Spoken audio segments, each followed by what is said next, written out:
এখানে যারা আমাদের অভিভাবক আছে তারা সবাই জানে যে আমাদের দাবি আসলে যৌক্তিক, কিন্তু তারা তাদের জায়গা থেকে নড়বে না। যে কারণে এখানে একটু আগে আমার একটা ভাই অসুস্থ হয়ে তাকে হাসপাতালে নিয়ে যাওয়া হয়েছে।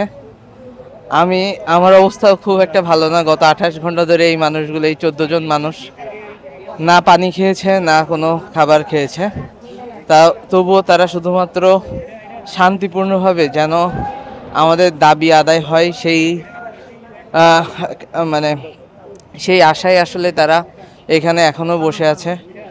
আমরা যেহেতু স্টুডেন্ট, সহিংসতা ঝামেলা আমাদের সাথে যায় না।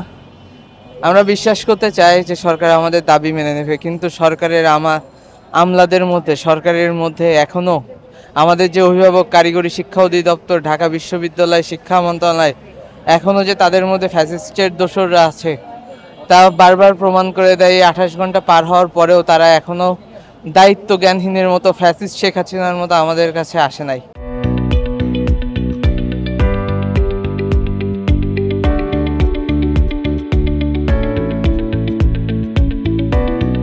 তারা না আসলেও, তারা যেহেতু লাশ চাই, আমরা আমাদের জীবন এইখানে ত্যাগ করে দিয়ে যাব।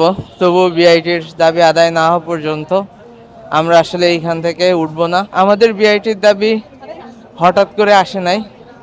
দীর্ঘ 17 বছর, 18 বছরের বৈষম্য, অবমাননা, বঞ্চনার শিকার হয়ে আসলে বিআইটির দাবি গঠন হয়েছে।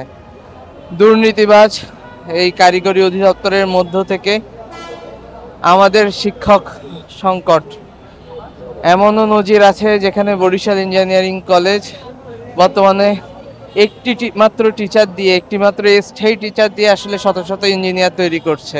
4 বছর লেখাপড়া শেষে বিএসসি ডিগ্রি পাই।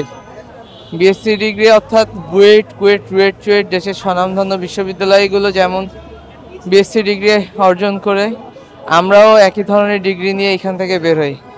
কিন্তু কখনো কখনো যে মনে হয় আসলে নামমাত্র ইঞ্জিনিয়ার হয়ে বের হয়ে গেছে। কোনো সুযোগ সুবিধা নাই, শিক্ষক নাই। যে সকল শিক্ষক আছে তারাও আসলে গেস্ট টিচার। তারা হয়তো 2 মাস 1 মাস পর পরই চলে যায়। কোনো একটা কোর্স শুরু হওয়ার পর 1 মাস চলে যায়, তারপরের 5 মাস 4 মাস টিচার শূন্য থাকা লাগে।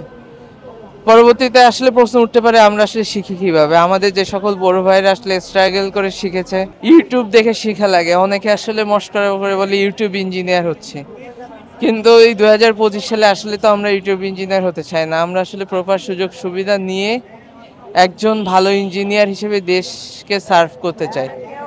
কিন্তু এই দুর্নীতিবাজ কারিগরি অধিদপ্তরের মধ্যে থেকে আসলে কোনোভাবে সম্ভব না।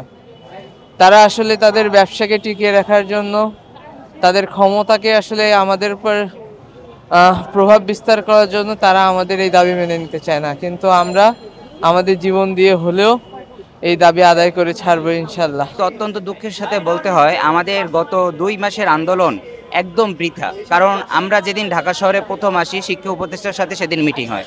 সেই মিটিংয়ে শিক্ষা উপদেষ্টা বলে, আমি তো এগুলো জানিই না যে তোমরা আন্দোলন করছো।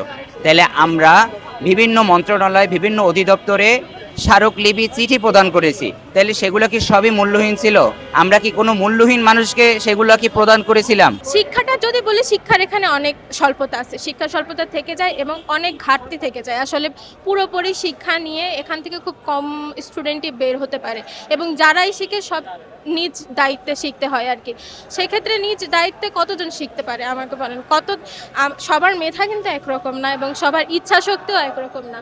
যদি গাইডলাইনটা ওইভাবে না দেওয়া হয়, এবং আমি যদি ফ্যাসিলিটিস না পাই, আজকে আমি ল্যাবে যেয়ে গেলে দেখলাম একটা নষ্ট, তো ওইটা আমি আর শিখবো কোথা থেকে? আমার কাছে তার ইনস্ট্রুমেন্ট নাই, তো ইউটিউবে দেখে ওইটার কতদিন মনে থাকে। আর যখন আন্দোলনটা শুরু হয়, তখন আমাদের আন্দোলনটা ছিল কম্বাইন্ড সিস্টেমের বিরুদ্ধে।